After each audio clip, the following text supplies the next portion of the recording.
Washington, you know, it's the same thing. I mean, you're there with all leaders. Everybody there is a leader in some aspect. And in my first year, I was nominated to the National Prayer Breakfast, the chairman of the National Prayer Breakfast. And I don't think there's ever been another freshman nominated in that position.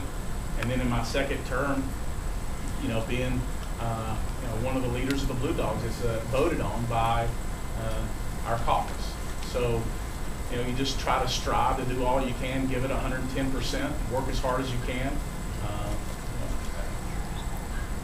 make it a better place, and know that you genuinely care about the issues.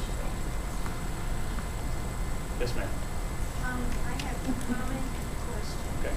The gentleman back there asked about lowering prescription drugs, and it just happened that today I received in the mail a 6-page letter from my pension company telling me that Blue Cross and Blue Shield, which is our health insurance, has lowered the cost for retired people and their prescription drugs. And it has 6 pages of detailed rules and regulations.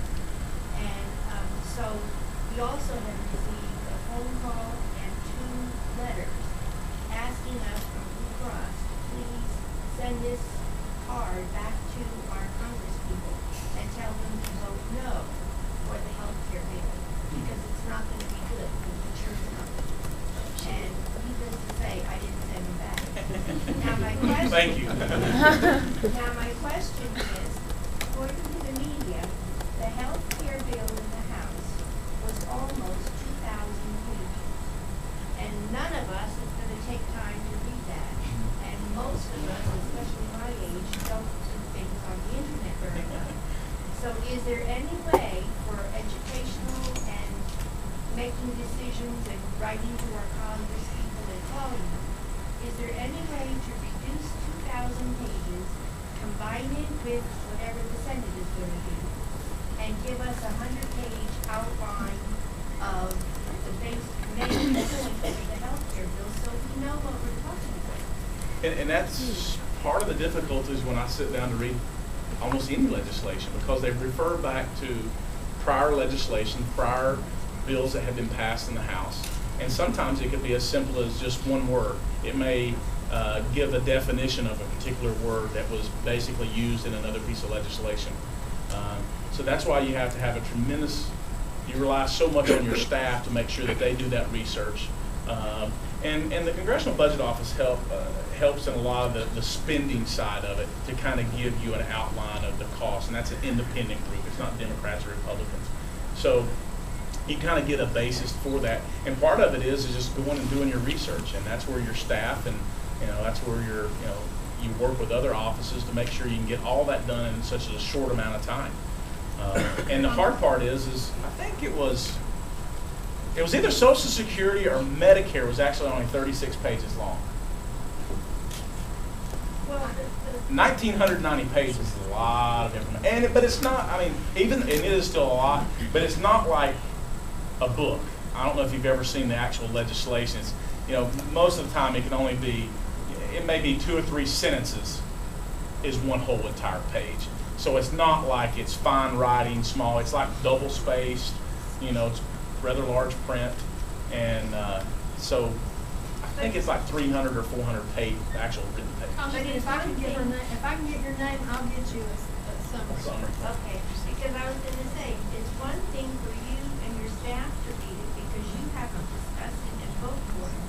But the common people, the public, we don't need all the details. We just need a summary so we know what you're trying to cover. And then we can tell you our point of view. We can call you up and say, this is going to be good for us or this is not going to be good for us. So, I mean, like, go to the library and copy the version, the free version. Okay. I'll get you another. Thank you. Many students here, people view us as apathetic, maybe. But for me personally, I feel like we live in fear that we can't do anything, especially within the education system. Many people we talk about, like, this is a problem within this department, or this is a problem in that department.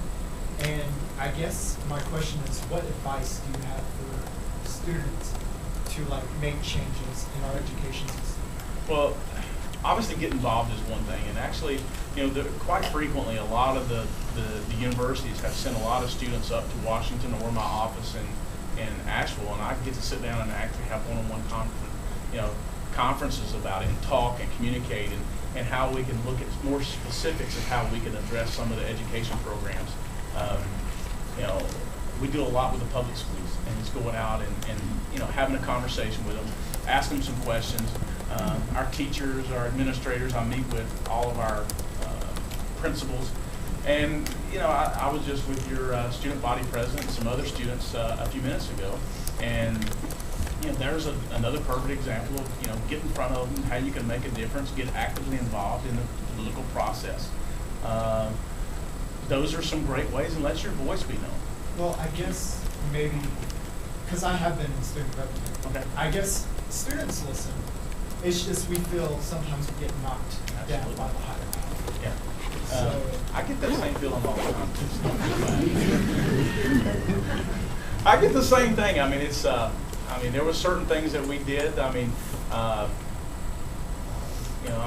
lot of times the line gets drawn in the sand. You just, as much as you want to go against it, it's just ultimately that's just what happens. And, you prepare. I understand that there are things being done to provide for senior citizens and those who are about to retirement and are retiring or growing it now. But I would like to know what's being done for my generation to Sure. ensure that whenever it's my time to retire, that I'll get Social Security, because it's kind of ludicrous for me to deposit a part of my paycheck to this program that might not even be a permanent resident. Well, if everything works out the way it should, you will be able to get your Social Security. It's been a contract between generations. You're paying in to pay. There's not like a fund that's set aside. Let's say your grandparents, for a perfect example. If they're the age to receive their Social Security, it's not the money that they actually put in. There's not like this. They call it the Social Security Trust Fund. It's not like there's a big bank account somewhere it's setting aside that this is their money. It's actually contracted for the next generation. So we're paying for actually the funds that they're receiving now. The next generation will pay for your funds when you become of age to collect your Social Security. And that's kind of the way the process is working. Now, back to what I was talking about the Med Pack, there are some things that need to be changed in Social Security to ensure that it's actually going to be there. Now, some people say it's a very simple fix. I want to see them fix it so we can make sure that you're not in a situation that you don't have your Social Security. Yes, ma'am. What am I doing to fix it? Well, I'm not on the Ways and Means Committee. So that's not part of where I am from the standpoint. What happens when you get on the Ways and Means is the committee that actually fixes that. So when they actually present legislation, or that's an area, maybe you want to present something, it's basically going to increase, you'll be increasing the cap probably to be able to fix it. And when you increase the cap, it just based on my vote, whether I vote for it or against it. And that's kind of the process of the way it works when it comes to the Social Security. It's going to be one of those, it's going to be, I hear it's going to be an easier fix, and they're hoping to do some of those fixes either next year or after the 2010 elections. But it's sustainable through 2046, so I think it's sustainable through that year. It's after 2046. I'm not exactly sure on that date, but I think it's somewhere along the lines. Yes, sir. Based on your Blue Dog meetings with President Obama and your basketball games I've seen you on CNN. Yeah, not much basketball right now. What character traits, intellectual traits, things that we would not normally see about President Obama that have particularly impressed you, that may give us an insight, we don't get to see him as often as you do, about what kind of man he is and what kind of intellect and leader he is? An incredible leader who listens. Even when he may not agree with us, he listens, takes our advice though. And when it comes to the fiscal side, he is on the Blue Dog side when it comes to fiscal order. He continues to talk to us. He has asked that the Senate pass PAYGO rules. That's pay as you go. that actually basically says that we will not do anything that we can't pay for it. In other words, we're not going to spend more money than we are taking in. And